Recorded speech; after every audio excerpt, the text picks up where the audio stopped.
Hello, dear students. Good morning. This is Justin, sir. Today we will see the poem from chapter number 2. The title of the poem is Geography Lesson. Now, in the beginning, one question is asked that can you imagine what your city would look like if you saw it from the 10,000 feet above the ground? Means, have you ever seen the city from 10,000 feet above from the ground? मतलब यहाँ पे question पूछा गया है कि आपने कभी आपकी सिटी जो है वो 10,000 मतलब 10,000 फीट की ऊंचाई से क्या कभी देखी है? If yes, then how it is looked? So neatly planned and perfect in proportion like a geometric design. As we have a geometric design, as we have a city plan, and in this way we will see our city.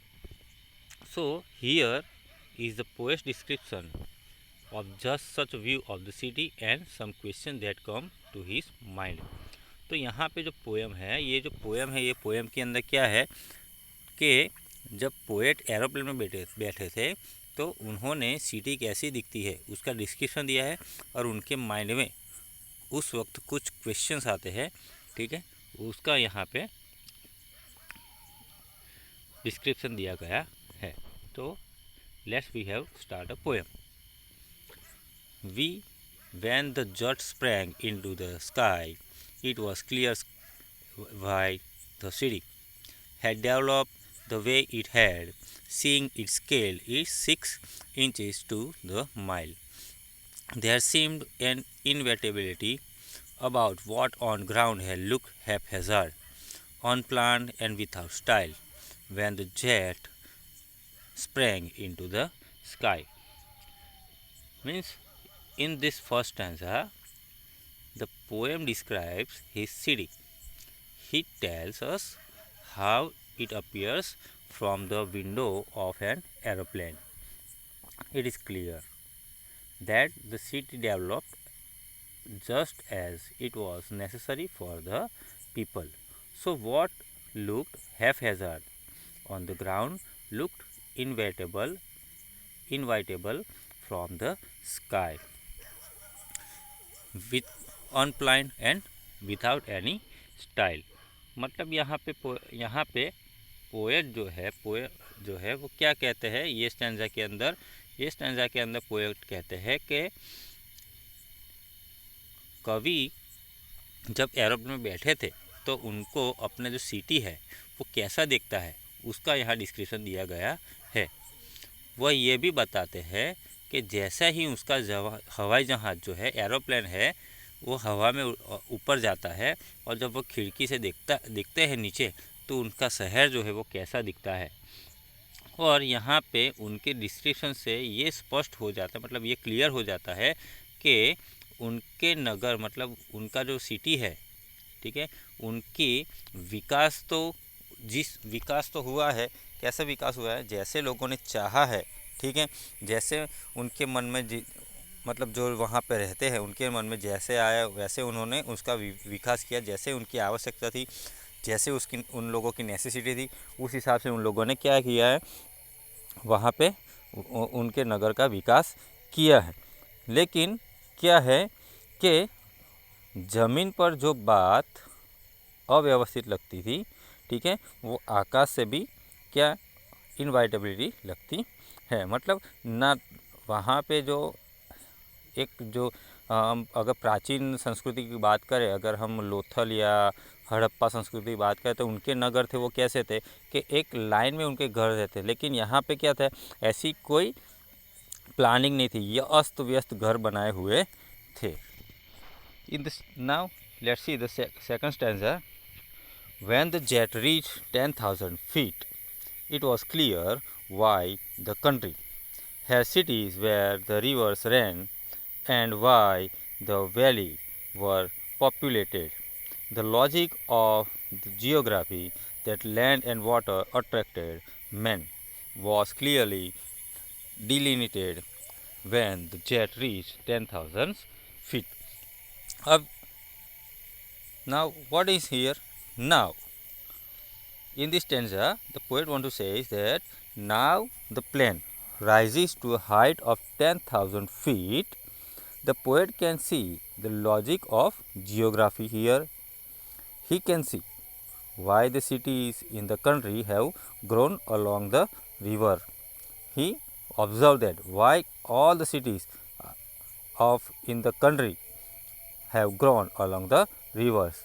The valleys are populated from same reason, and it is land and water together that attracts the people. मतलब यहाँ पे कवि क्या कहते हैं कि जब जहाज़, उनका जो हवाई जहाज़ है, एरोप्लेन है, 10,000 फीट की ऊंचाई पर पहुंचता है तो कवि को भूगोल का तर्क समझ में आता है। ठीक है, उनको भूगोल के तर्क को समझ सकता है, वह देखता है। और मतलब पोएट जो है वो देखते हैं कि क्यों देश के सारे सिटीज़ जो है वो नदियों के किनारे विकसित हुए हैं, और घाटियाँ जो है, घाटियाँ मतलब वैलीज जो है वो भी इसी कारण यहाँ पे बसी हुई है। और भूमि और जल का एक साथ होना लोगों को यहाँ आकर्षित करता है। Now we see the third stanza. When the jet rose 6 miles high, it was clear the earth was round, and that it had more sea than land. But it was difficult to understand that the men on the earth found causes to hate each other, to build walls across cities, and to kill from that height. It was not clear why. Now here poet says, when the plane rises still higher, means still higher than 10,000 feet, 6 miles up, the earth looks round. From that height, it is clear that the earth has more sea than land. Means यहाँ पे क्या है कि अर्थ जब 6 mile से ऊपर कवि देखते हैं तो यहाँ पे उनको पानी से लैंड से ज़्यादा पानी दिखता है। However, one question remains unanswered, that it is difficult to understand why people hate and kill one another, है ना।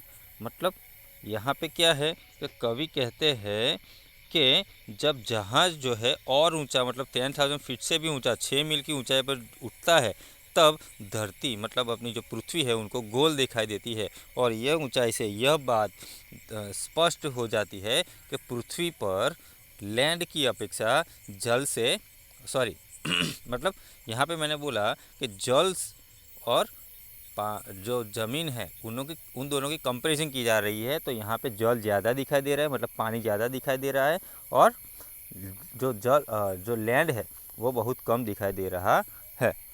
पर यहाँ पे एक ऐसा प्रश्न है कि जिसका उत्तर नहीं मिल रहा, और वो उत्तर मिलेगा भी नहीं। वो ये है कि क्यों लोग एक दूसरे से नफरत करते हैं और उन्हें मारते हैं। Now, in the last stanza there is a mystery, that thus it is easy to understand the logic of geography from the height. However, it is very difficult to understand why humans hate one another. This remains mystery. मतलब यहाँ पे क्या है कि last stanza में कवि कहते हैं कि इस प्रकार एक ऊंचाई पर पहुंचकर भूगोल के तर्क को समझना आसान है, पर सही में इस बात को समझना बहुत ही मुश्किल है कि मनुष्य, धरती पे जो मनुष्य रहते हैं वो एक दूसरे से नफरत क्यों करते हैं, वो एक दूसरे को क्यों मारते हैं, और यह रहस्य हमेशा बना रहेगा। So here the poem is about the man's nature. So what kind of man's nature on the earth, it is very difficult to understand. So in your notebook you have to note down this glossary, and more meanings I will give you afterwards. Till that, thank you, have a nice day.